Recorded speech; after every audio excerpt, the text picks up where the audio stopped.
Well-known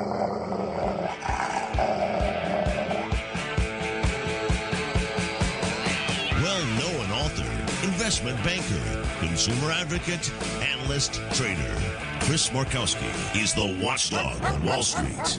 You want answers? Exposing the lies and myths that the big brokerage firms, the mainstream press, and the government are pushing to keep Americans away from financial freedom. You can't handle the truth.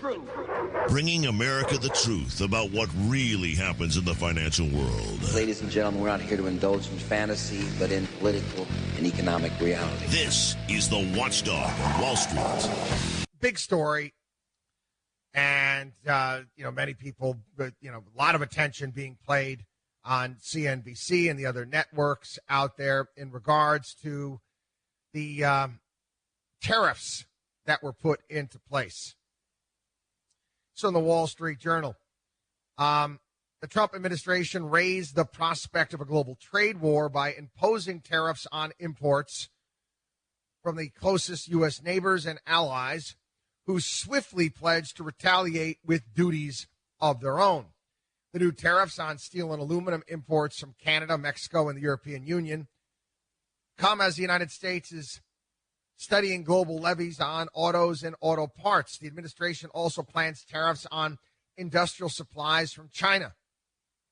Beijing has promised to retaliate with its own tariffs. This move follows months of U.S. threats to impose tariffs, part of a push to negotiate new trade terms. The Trump administration is negotiating with virtually all of its major trading partners around the globe, including Mexico and Canada. And this is Mexico and Canada. It's about the North American Free Trade Agreement. These initiatives have failed to bring the large, quick victories that Trump has promised. Now, administration officials said they're still open to deals to drop the metals tariffs. We continue to be quite willing and indeed eager to have further discussions with all of those parties. This is coming from Commerce Secretary Wilbur Ross. So what happened? He had the Canadian Prime Minister Justin Trudeau come out and said its government was going to impose a 25% tariff on steel imports from the United States, 10% tariff on aluminum, and a wide range of other U.S. goods, including some food and agricultural products. Ottawa said it would hold consultations for 2 weeks before imposing the tariffs on July 1st. Mexico's economic ministry said that it would target a number of U.S. goods, including some steel and pipe products, lamps, berries, grapes, apples, cold cuts, pork chops, various cheese products, up to the amount comparable to the level of damage that is linked to the U.S. tariffs. European Union has said it's also planning to hit back with its own tariffs, including on steel, motorcycles, and agricultural products, and that is supposed to go into effect June 20th. Again, you got people out there, including the EU, talking about how protectionist this is, and I, quite honestly, I find that kind of rich. Really do.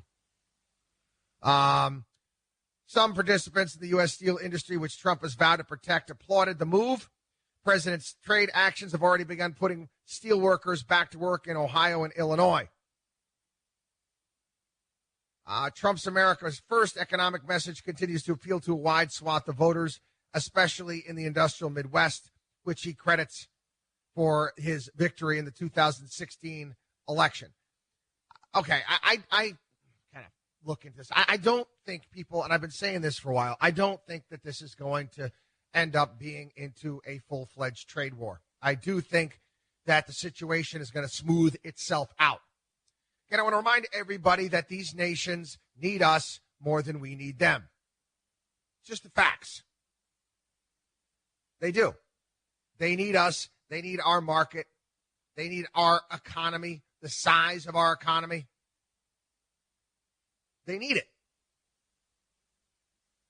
And they don't want to be cut off from it. Now, a lot of the questioning yesterday, which I saw on TV, also tied in the Paris Climate Accords, tied in the Iran deal.